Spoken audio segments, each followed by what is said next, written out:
Number 4 start कर रहे हैं, एनिमल क्लासिफिकेशन, प्राणी वर्गीकरण।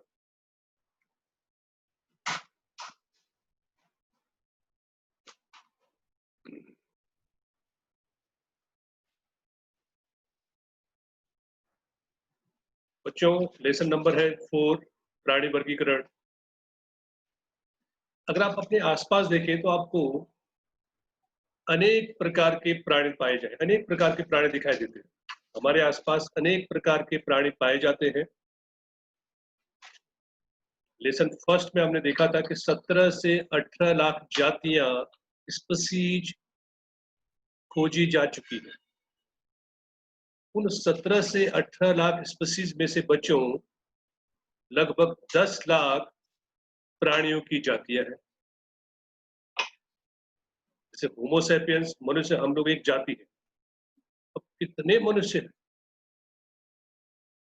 इस तरह से 10 लाख प्राणियों की जातियां खोजी जा चुकी है लगभग। प्रत्येक जाति के प्राणियों का बच्चों अध्ययन असंभव है। अध्ययन की सुविधा के लिए बच्चों प्राणियों को वर्गीकृत किया जाता है। प्राणियों को वर्गीकृत किस आधार पे करोगे, पहले आपको वो समझना पड़ेगा। तो बच्चों, प्राणियों का वर्गीकरण का जो आधार है, पहला है संगठन का स्तर, लेवल ऑफ ऑर्गेनाइजेशन। दूसरा है सममिति, सिमेट्री। तीसरा है शरीर भित्ति, जो एक्टोडर्म, मेसोडर्म, एंडोडर्म, उसके आधार पे। सीलोम, देह गुहा के आधार पे आप बांट सकते हो, वर्गीकृत कर सकते हो।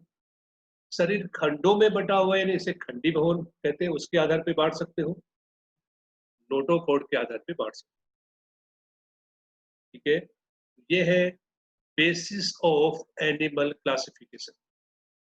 प्राणियों के वर्गीकरण के क्या क्या आधार है?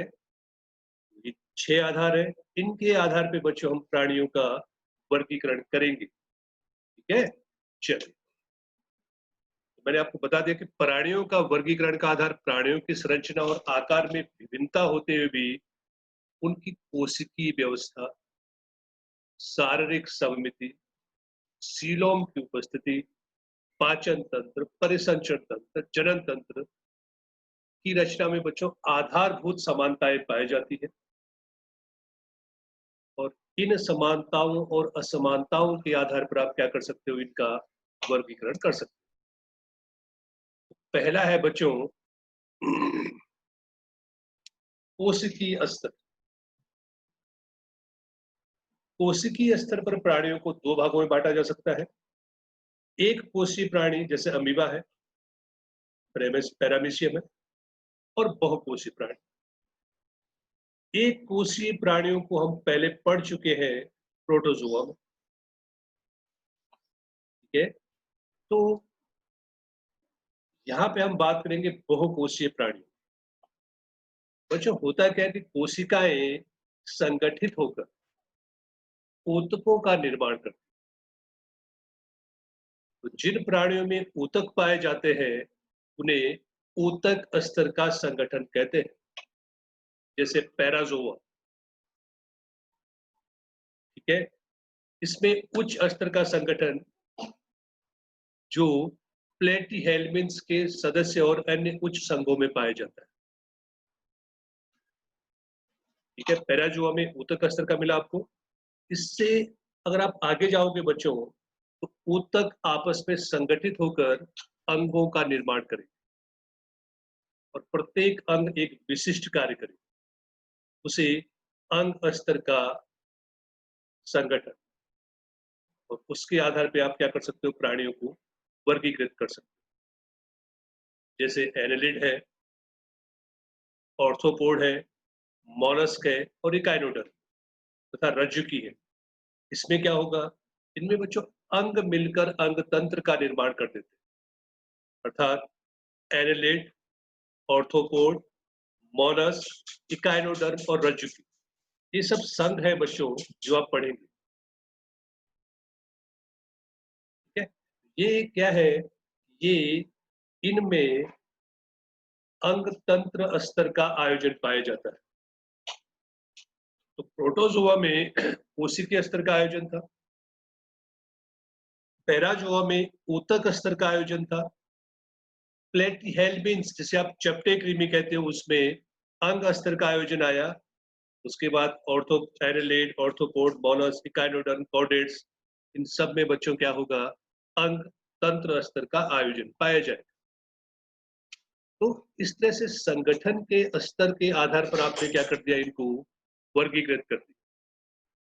ठीक है, अगर कोशिकीय स्तर पर अगर मान लीजिए आयोजन या वर्गीकरण किस प्रकार किया जाए तो आपको ये टॉपिक लिख देने का है। नेक्स्ट, अंग स्तर आपने बता दिया है।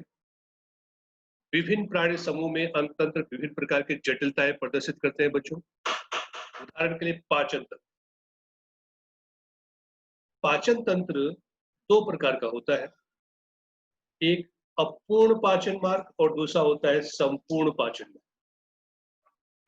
जैसे प्लेटिहेल्मिन्स जो चपटे कृमि होते हैं बच्चों, उनमें पाचन मार्ग केवल एक सिरे पर खुला होता है, अर्थात वही सिरा मुख द्वार के रूप में काम करेगा और वही सिरा मल द्वार के रूप में काम करेगा। तो शरीर एक सिरे पर ओपन है, पाचन मार्ग एक सिरे पर ओपन है, और वो मार्ग मुख गुहा के रूप में भी काम करेगा, मुख द्वार के रूप में भी काम करेगा और मल द्वार के रूप में भी काम करेगा। एग्जाम्पल, प्लेटिहेल्मिन्स चपटे कृमि। उसके बाद जितने सारे प्राणी आएंगे बच्चों, जितने सारे संघ आएंगे, सब में पाचन मार्ग दो सिरों पर खुला हो। ठीक है, एक सिरे पर मुख द्वार होगा तो दूसरे सिरे पर मल द्वार। तो ये पाचन मार्ग के आधार पर आप प्राणियों को दो भागों में बांट सकते हो, अपूर्ण पाचन मार्ग वाले और संपूर्ण पाचन मार्ग। इसी प्रकार बच्चों, परिसंचरण तंत्र के आधार पर भी आप प्राणियों को दो भागों में बांट सकते हो, खुला परिवहन तंत्र वाले और बंद परिवहन तंत्र वाले। खुले परिवहन में बच्चों क्या होगा? अगर आप इस मेरे हाथ को देखें, जो फिस्ट है बच्चों, इसको मैं हृदय मानो। हृदय ने रुधिर को पंप किया और रुधिर धमनियों में चला गया। ये धमनियां शरीर के किसी अंग में खुल गई, देखो ये खुल गई, ओपन हो गई। देह गुहा में ये धमनियां खुल जाती है। फिर ये देह गुहा से बच्चों इस रुधिर को सिराएं एकत्रित करके वापस हृदय में लाती है। यहाँ पे रुधिर का जो परिवहन मार्ग है पूरी तरह से बंद नहीं है, ये खुल रही है, किसी अंग में खुल रही है। इसे कहते हैं खुला परिवहन तंत्र। ऑर्थोपोड और कुछ मोलस्क में बच्चों खुला परिवहन तंत्र होता है। लेकिन अगर आप एनालिड में देखें, उसके बाद मोलस्क में देखें, कॉर्डेट में देखें, हेमीकॉर्डेट में देखें, तो बच्चों ये बंद हो जाता है। हृदय ने ब्लड को पंप किया, ब्लड धमनियों में गया, धमनी से सिरा में आया और सिरा से वापस हृदय में आ गया।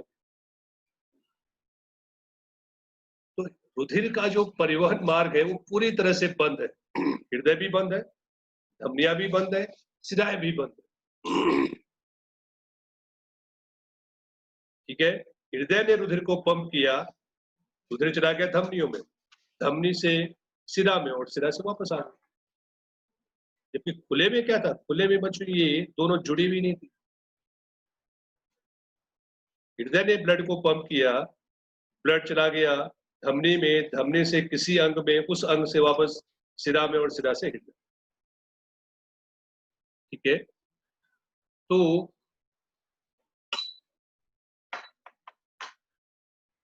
अंग में अगर आप अंग तंत्र में देखें तो खुला परिवहन तंत्र, बंद परिवहन तंत्र के आधार पर कर सकते हो, परिसंचरण तंत्र के आधार पर, या पाचन तंत्र के आधार पर आप सजीवों का क्या कर सकते हो? प्राणियों का वर्गीकरण कर सकते हो बच्चों।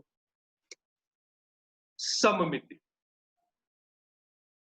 सिमेट्री। बच्चों अगर मैं आपको ओ लिखूं, ओ, यहां पे मेरे साथ देखिए,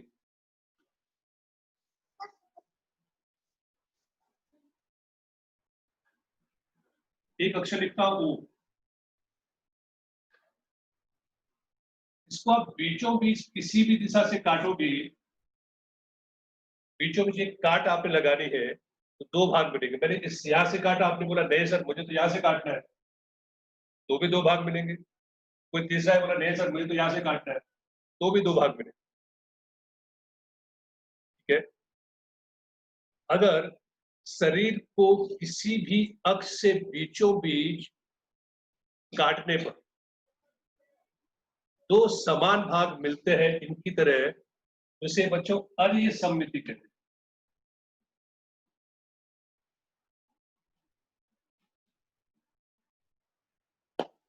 क्या बोलते हैं इसे? अर्य सममिति।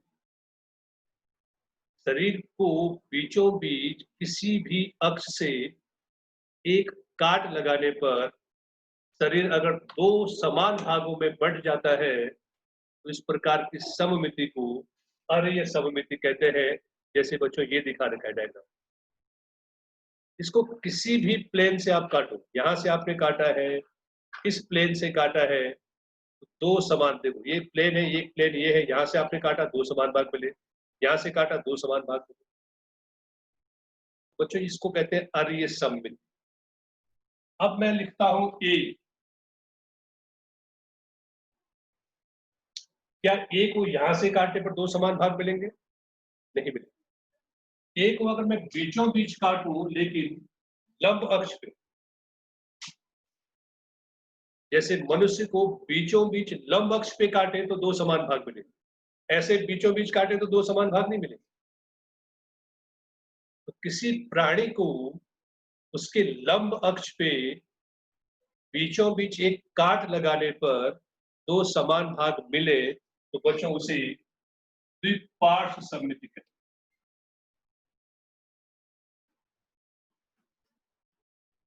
जैसे देखो ये केकड़ा रखा है यहाँ पे, क्रेन, इसको केवल यहां से काटोगे, लंबाई में काटोगे बीचों बीच तो दो समान भाग मिलेंगे, ऐसे काटोगे तो दो समान भाग नहीं मिलेंगे। और बच्चों कुछ प्राणी ऐसे होते हैं जैसे एम की तरह, इसको कहीं से भी काटो दो समान भाग नहीं मिलेंगे। वे प्राणी जिनको किसी भी दिशा से बीचों बीच एक काट लगाने पर दो समान भाग नहीं मिले तो बच्चों उसे कहते हैं असममित। जैसे स्पंज, जितने सारे स्पंज होते हैं वो सब असममित होते हैं। इसके अलावा बच्चों सिलेंट्रेट है, टीनोफोर है, इकाइनोडर्म है, ये अर्य सममिति वाले होते हैं। ठीक है। उसके बाद ऑर्थोपोड है या कॉर्डेट्स है बच्चों, ये द्विपार्श्व सममिति वाले।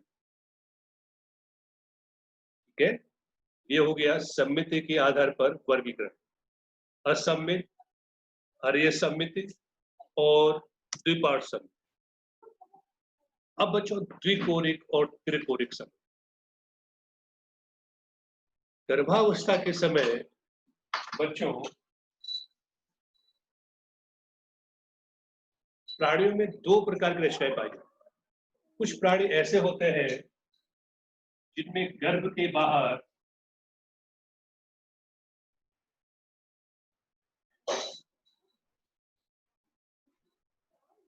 दो स्तर पाए जाते हैं। जैसे ये वाला, अगर आप इसको अच्छी तरह देखेंगे आपको समझ में आ जाएगा। ये अंदर वाला स्तर है बच्चों, इसे अंतःत्वचा कहते हैं। बाहर वाला जो स्तर है इसे बाह्य त्वचा कहते हैं। केवल दो ही स्तर है, एंडोडर्मिस और एपिडर्मिस। बीच में जो पिंक कलर है बच्चों वो गर्भ स्तर नहीं है, वहां पे म्यूकस भरा हुआ है, श्लेष्म भरा हुआ है, उसे मेसोग्लिया कहते हैं। ठीक है। तो कितने स्तर है? दो। तो जिन प्राणियों में गर्भ के बाहर दो गर्भ स्तर पाए जाते हैं उसे द्विकोरिक कहते हैं, डिप्लोब्लास्टिक कहते हैं। अगर आप इस डायग्राम को देखोगे तो ये अंदर वाला अंतःत्वचा, फिर ये भी देखो त्वचा कोशिकाएं बन गई है बच्चों, ये मेसोडर्म मध्य त्वचा और ये बाहर बाह्य त्वचा एक्टोडर्म। यहाँ पे केवल एंडोडर्म और एक्टोडर्म था, यहाँ पे बच्चों एक्टोडर्म है, मेसोडर्म है और एंडोडर्म। तीन गर्भस्तर, गर्भ के बाहर अगर तीन गर्भस्तर बनते हैं उसे तिरकोरिकी कहते हैं। ठीक है, तो जिन प्राणियों में कोशिकाएं दो भ्रूणीय स्तरों में व्यवस्थित होती है, बाह्य एक्टोडर्म और आंतरिक एंडोडर्म, उसे त्रिकोरिक कहते हैं। ये वाला एग्जाम्पल बच्चों सिलेंट्रेट।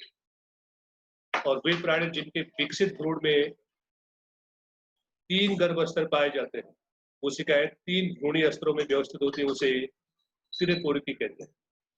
सिलेंट्रेट के बाद जितने सारे आएंगे, प्लेटीहेल्मिन से लेकर रज्जुकी तक, सब के सब त्रिकोरिकी।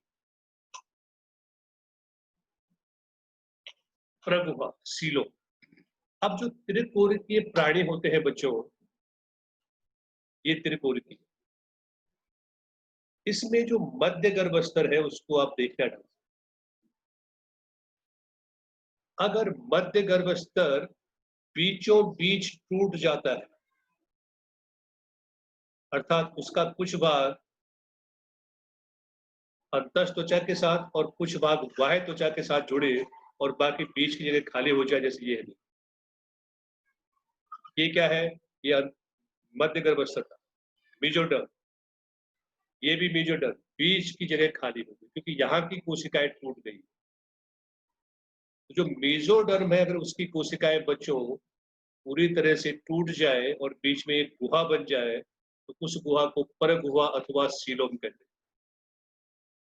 और जिन प्राणियों में परगुहा पाई जाएगी उसे परगुही अथवा सीलोमेट प्राणी कहते हैं। ठीक है, जैसे एस के हेलमिंथ्रिस के बाद एनालिड से लेकर जितने सारे बच्चों रज्जुकी तक है, कॉर्डेट तक, सबके सब सीलोमेट प्रगुही प्राणी। इसमें अगर आप देखें तो इसमें मध्य गर्भस्तर टूटा नहीं है, तो इसमें क्या नहीं है, प्रगुहा नहीं है, इसे अगुहीय प्राणी कहते हैं। जैसे प्लेटीहेल्मिन्स, प्लेटीहेल्मिन्स किसमें आएगा, अगुहीय में आएगा। लेकिन इन दोनों के बीच की अवस्था देखिए, यहाँ पे मध्य गर्भस्तर की कुछ कोशिकाएं टूट गई है और कुछ नहीं टूटी है, फिर कुछ टूटी है कुछ नहीं टूटी है। तो ऐसा लगता है कि जैसे परगुहा बन रही है लेकिन परगुहा बनी नहीं। इसे झूठी, फॉल्स अथवा कूट गुहिक कहते हैं। मध्य गर्भस्तर की सारी कोशिकाएं विघटित नहीं होंगी, जिस तरह से, जिस कारण से क्या नहीं होगा, पूरी गुहा नहीं बनेगी, गुहा टुकड़ों में बनेगी। तो जो गोल कृमि है एसके हेल्मिन्स, उनमें बच्चों इस तरह की आपको रचना पाई जाएगी। चपटे कृमि प्लेटीहेल्मिन्स में इस तरह की रचना पाई जाएगी और एनिलिड से लेकर कॉर्डेट तक आपको परगुही प्राणी मिलेंगे। वयस्क होने पर जब आप बड़े हो जाते हो, जब आप भ्रूण का निर्माण हो जाता है, तो जो देह गुहा है बच्चों, जो आपकी देह गुहा जिसमें सारे अंग लगे हुए है, ये यही गुहा है, सिलोमी है। खंडी भवन, कुछ प्राणियों का शरीर बाहर से और अंदर से खंडों में बटा हुआ होता है। जैसे आपने केंचुआ देखा होगा, केंचुआ, जोंक, इनका शरीर बच्चों बाहर से और अंदर से खंडों में बटा हुआ होता है। ठीक है, अगर आप इसके बाद चले जाए, ये एनलिड प्राणी है, इसके बाद अगर आप उसमें जाओ ऑर्थोपोड में, तो शरीर खंडों में बटा है लेकिन केवल बाह्य खंडित है, आंतरिक खंडित नहीं। और इसके बाद चले जाओ तो खंडित नहीं होते। तो खंडों के आधार पर, खंडी भवन के आधार पर आप प्राणियों को बांट सकते हैं। और इस अवस्था को बच्चों क्या कहते हैं, विखंडावस्था कहते हैं। एग्जाम्पल एनालिड आंतरिक बाह्य खंडता, ऑर्थोपोड केवल बाह्य खंडता, और उसके बाद अखंड। ठीक है, नोटोपोड, नोटोकॉर्ड है तो उसे रज्जुकी कहना है, कॉर्डेट कहना है, नहीं है तो उसे अरज्जुकी नॉन कॉर्डेट कहना है। तो जो आज आपने जो टॉपिक पढ़ा है वो है प्राणियों का वर्गीकरण का आधार। नोटोकॉर्ड की उपस्थिति, खंडी भवन, सीलोम की उपस्थिति, द्विकोरिक और त्रिकोरिक, समिति और कोशिकीय संगठन के आधार पर आप प्राणियों का वर्गीकरण कर सकते हैं। ठीक है, और ये सब जो मैंने हेडिंग बनाए ये सब 2-2 नंबर वाले क्वेश्चन है, आपको इनको इसी तरह से टॉपिक को तैयार करना है। ठीक है बच्चों, चलो।